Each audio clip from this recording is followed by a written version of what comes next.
Perkenalkan, nama saya Celia Alfila, kelas 10 BDP 2. Orde Baru sebutan dari peralihan pada masa pemerintah Orde Lama yang dipimpin oleh Presiden Soekarno. Keberhasilan memusnahkan pemberontakan peristiwa G30 SPKI pada tanggal 1 Oktober tahun 1965 yang mengawali jalan menuju pemerintahan Orde Baru yang dipimpin oleh Soeharto. Orde Baru ini bertujuan untuk memperbaiki berbagai penyimpangan yang terjadi di masa Orde Lama pada saat itu dan untuk mengatasi situasi keamanan yang sangat tidak stabil karena pemberontakan tersebut. Pada masa Orde Baru, banyak sekali prestasi yang dicapai pemerintah khususnya pada bidang ekonomi. Namun, juga tidak luput dari berbagai penyimpangan pada masa Orde Baru yang membuat rakyat tidak puas kepada pemerintahannya.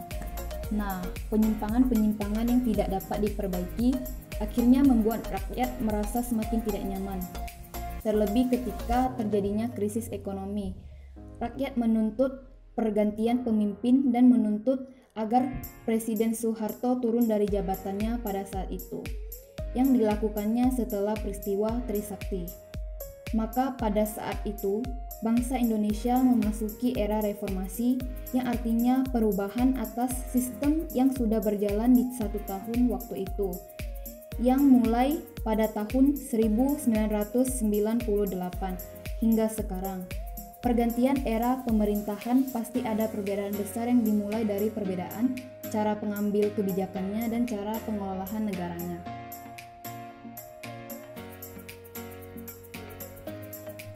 Nah, kita lanjut pada perbandingan saat masa reformasi baru dan masa reformasi di bidang politik, sosial, dan ekonomi hingga pendidikannya.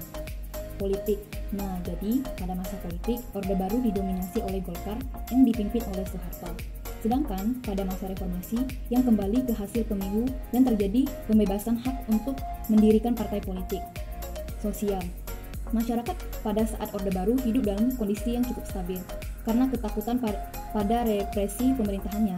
Namun pada saat reformasi, masyarakat mengalami kebebasan yang cukup besar hingga akibat diberlakukannya demokrasi ini. Ekonomi.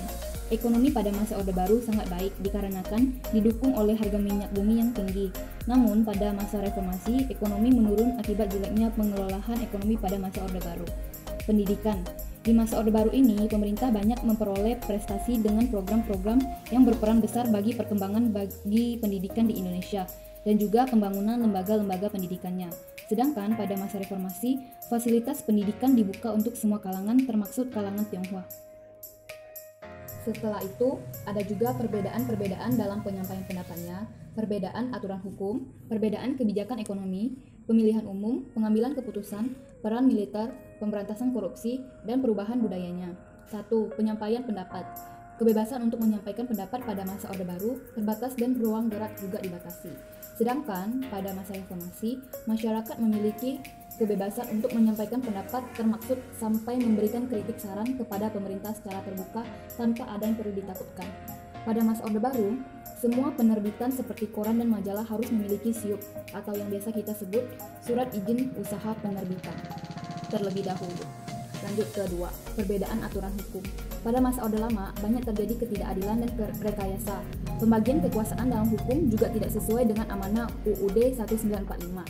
Sementara pada saat reformasi, penyimpangan telah diperbaiki secara menyeluruh dengan batasan wewenang dan kekuasaan yang jelas di antara lembaga legislatif, eksekutif, dan yudikatif. Ketiga, perbedaan kebijakan ekonomi. Perbedaan Orde Baru dan era reformasi juga terlihat dalam bidang ekonomi. Perkembangan ekonomi pada masa Orde Baru dan pembangunan nasional serta kerjasama dengan negara lain berjalan lancar. Banyak prestasi yang dicapai pemerintah khususnya dalam bidang pertanian. Namun, praktik korupsi masih ada. Pada era reformasi, pemerintah membuat berbagai kebijakan untuk keluar dari krisis ekonomi ini. Namun, ketimbangan pada sektor ekonomi justru jauh lebih tinggi. 4. Pemilihan umum. Pemilihan umum pada masa Orde Baru tidak berlangsung dengan jujur, bebas, dan adil, terlepas dari slogan yang diusungnya. Terjadi pemaksaan untuk memenangkan satu peserta pemilu tertentu. Sedangkan pada masa reformasi, pemilu bisa berlangsung dengan lebih bebas, jujur, dan adil sehingga rakyat bebas memberikan hak suaranya. Kelima, pengambilan keputusan.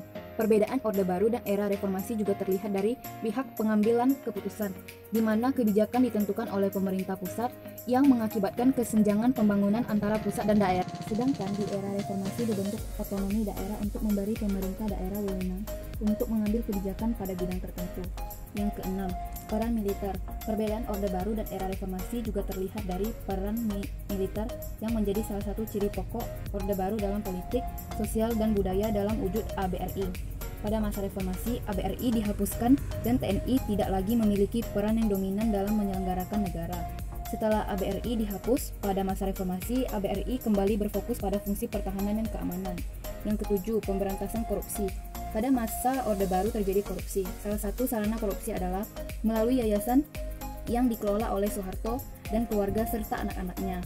Di masa reformasi dilakukan pembentukan KPK pada tahun 2002 untuk membersihkan lembaga-lembaga pemerintah yang korupsi. Ketidakpuasan rakyat terdapat korupsi inilah yang menjadi salah satu faktor penyebab runtuhnya Orde Baru. Yang kedelapan, perubahan bidang budaya. Perbedaan Orde Baru dan era reformasi berikutnya terletak pada bidang budaya dengan membuat kebijakan yang mengharuskan masyarakat keturunan Tionghoa mengubah nama Cinanya, melanggar pertunjukan adat istiadat orang Tionghoa, dan semua kegiatan yang dianggap masuk paham komunis. Pada masa reformasi, semua hal yang berkaitan dengan Tionghoa telah dihapuskan oleh Gus Dur. Tahun Baru Tionghoa dijadikan hari libur nasional sebagai penghormatan kepada para keturunan Chinese. Jika mau dibandingkan, perbedaan dari Orde Baru dan era reformasi pastinya akan tampak jelas, terlepas dari kekurangan berupa penyimpangan pada masa reformasi baru.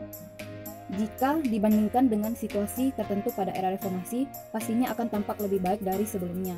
Sisi baiknya adalah bahwa sampai hari ini, rakyat tidak lagi perlu takut pada pemerintah yang otoriter yang kerap menimbulkan teror. Pemerintahan cenderung lebih memperhatikan kestabilan politik dalam negara karena pengawasan yang cukup kritis dari media massa. Ada penyebab terjadinya Orde Baru berpindah ke reformasi dilihat dari peristiwa krisis moneter tahun 1997, peristiwa gerakan mahasiswa tahun 1998, dan ada juga krisis politik di Indonesia hingga faktor sosialnya dari meningkatnya kemiskinan ekonomi sehingga terjadi banyaknya pengangguran dan penurunnya siswa-siswi di sekolah hingga mutu kesehatan menjadi tidak baik. Jadi, pada kesimpulannya, mengapa pemerintahan Orde Baru bisa berganti menjadi pemerintahan reformasi? Itu dikarenakan pada masa Orde Baru, perkembangan ekonomi, sosial, politik, dan pendidikannya maupun lainnya itu menjadi tidak stabil atau bahkan bisa lebih buruk dibandingkan masa reformasi. Karena pada masa pemerintahan reformasi, masyarakat Indonesia sangat berperan penting dalam memberikan hak suara dan memajukan negara.